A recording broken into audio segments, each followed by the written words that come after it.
मशहूर है कि आप माशाल्लाह बहुत मालदार थे। उनके अलावा चंद और सहाबा किराम,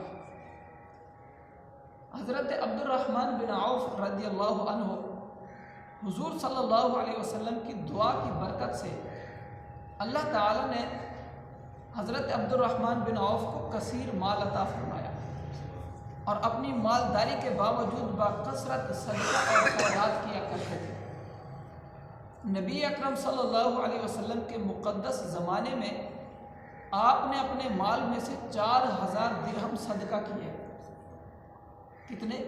4000 दिरहम, जो सोने के सिक्के होते हैं। आज सोने के सिक्के की एक सोने के सिक्के की कीमत 1 तोले की कई लाख में है। तो उन्होंने वो सोने के सिक्के 4000 सोने के सिक्के सदका खैरात किए।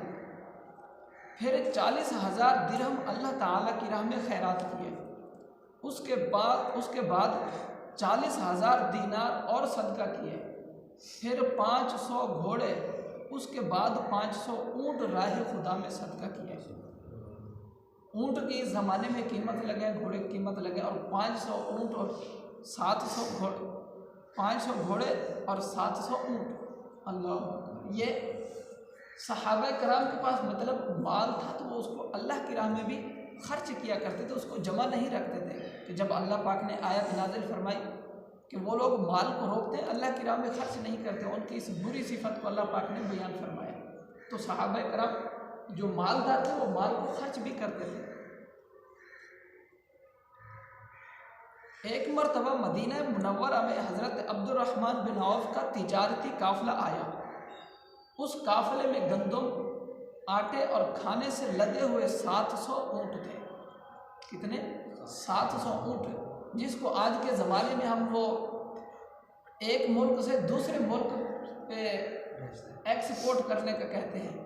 वहाँ से फिर जब वो तिजारती काफ़िला वापस आया तो उस ज़माने में उनके पास कितना था?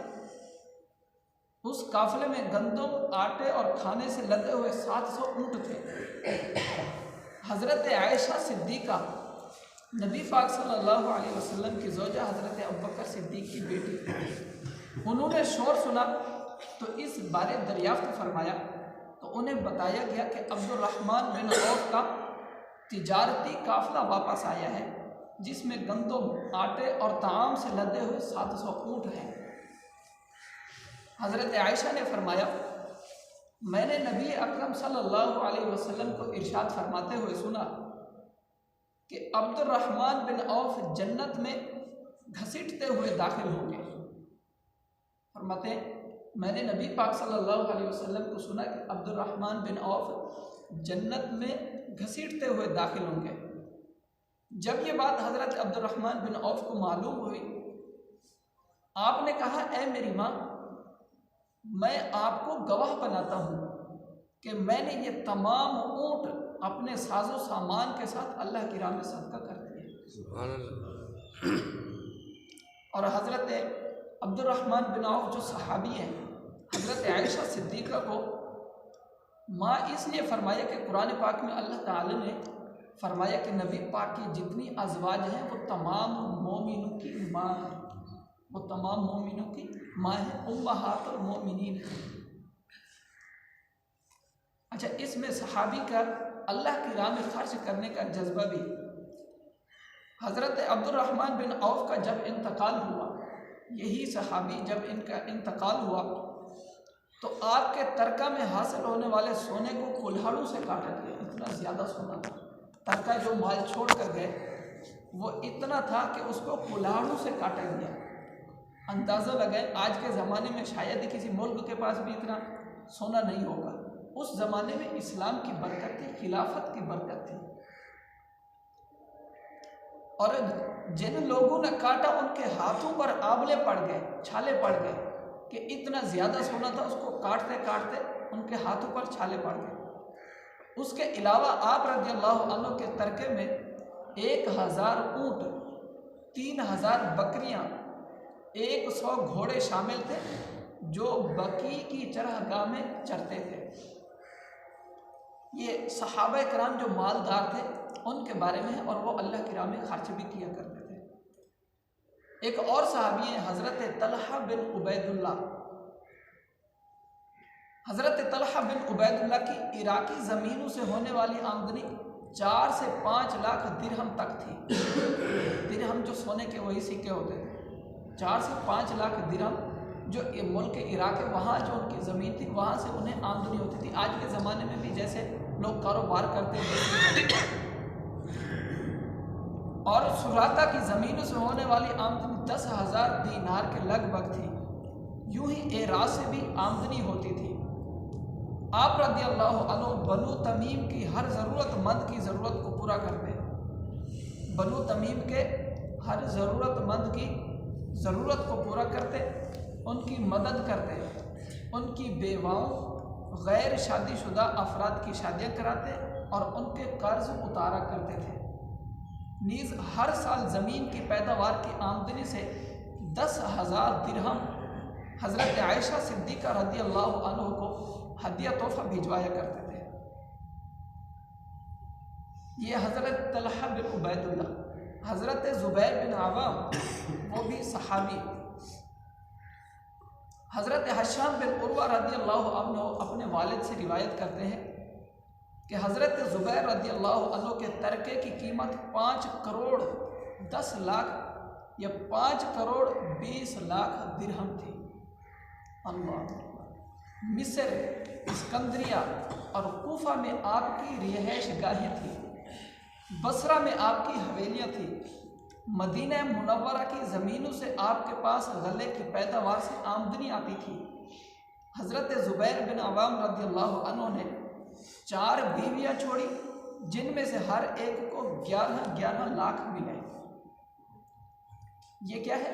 सहाबा कराम वो जो मालदार थे और अल्लाह पाक ने उन्हें माल दिया था, फिर वो उसको अल्लाह की राह में भी खर्च किया करते। इनके अलावा ये 4 सहाबा कराम के बारे में तफसील हमने सुनी। इनके अलावा हज़रत अम्र बिन आस, अब्दुल्ला बिन मसूद, ज़ैद बिन साबित, साद बिन अबी वक़ास, हज़रत अनस बिन मालिक, ये तमाम सहाबा भी मालदार में शुमार होते हैं।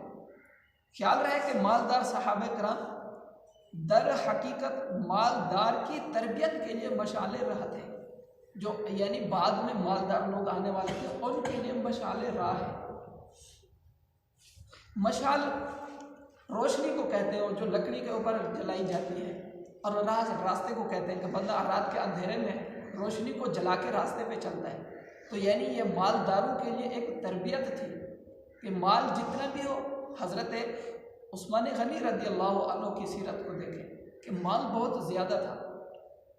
गनी भी इसलिए मशहूर भी है, लेकिन माल से मोहब्बत नहीं करते थे बल्कि उसको अल्लाह की राह में खर्च करते थे। वो अपना शरई मसारिफ में खर्च करते थे माल, और इसलिए माल जमा रखते थे। उनके अमवाल इजहार फ़ख्र के लिए न थे, अपने माल को फ़ख्र के लिए जमा नहीं करते थे। यानी आज के ज़माने में जैसे ख़ुद को कोई अमीर तसव्वुर करे, उनका ये तसव्वुर नहीं था, और ना ही दुनिया फ़ानी के माल की मोहब्बत में उसे जमा करते थे।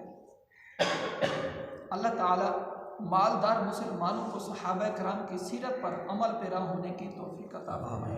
आमीन बिजाह नबी नबी सल्लल्लाहु अलैहि वसल्लम। इससे एक छोटी सी मिसाल के बतख, उसको आपने देखा होगा पानी में वो तैरती है। बतख जो एक मुर्गी की तरह एक वो होती है, वो क्या है, पानी में तैरती है, पानी के अंदर डूबती नहीं है, पानी के अंदर गर्क नहीं होती। मालदार लोगों के लिए यही मिसाल है, या दुनिया में लोगों की मिसाल यही है। देखो कि अच्छा बंदा जो है जिसके पास माल है, वो माल से फ़ायदा उठाए, माल की मोहब्बत को दिल में ना आने दे, माल में गर्क ना हो जाए, माल से फ़ायदा उठाए, दीन के मामले में, अपनी दुनिया के मामले में, अपने ख़ानदान के मामले में क्या करे, माल से फ़ायदा उठाए, लेकिन माल की मोहब्बत को दिल में ना लेके बैठ जाए। बस सिर्फ माल के बारे में ही हर टाइम फिक्र ना हो कि जैसे वो बतख पानी पे तैरती है, उससे फ़ायदा उठाती है, उसके अंदर गर्क नहीं होती। यही मिसाल आज मुसलमानों को भी इस पर अमल करना चाहिए कि माल या दुनिया में ख़ुद को इतना ज़्यादा मसरूफ़ ना कर लें कि अल्लाह की इबादत से ही गाफिल हो जाए। या शैतान के किसी वसवसे में आ जाए। अल्लाह पाक अमल की तौफीक। बिस्मिल्लाहिर्रहमानिर्रहीम। अल्हम्दुलिल्लाहि रब्बिल आलमीन वस्सलातु वस्सलामु अला सय्यिदिल अंबियाइ वल मुरसलीन जज़ल्लाहु अन्ना मुहम्मदन मा हुवा अहलुहु। अल्लाहुम्मा रब्बना आतिना फिद दुनिया हसनह व फिल आखिरति हसनतन व क़िना अज़ाबन्नार व क़िना अज़ाबल क़ब्र व क़िना अज़ाबल हश्र व क़िना हिसाबल मीज़ान। अल्लाहुम्मा रब्बिरहम्हुमा कमा रब्बयानी सग़ीरा। इन्नल्लाहा व मलाइकतहु युसल्लूना अलन नबी या अय्युहल्लज़ीना आमनू सल्लु अलैहि व सल्लिमू तस्लीमा। अल्लाहुम्मा सल्लि अला सय्यिदिना व मौलाना मुहम्मद कमा तुहिब्बु व तर्दा लहु। सुब्हान रब्बिका रब्बिल इज़्ज़ति अम्मा यसिफून व सलामुन अलल मुरसलीन वल्हम्दुलिल्लाहि रब्बिल आलमीन बिरहमतिका या अरहमर राहिमीन।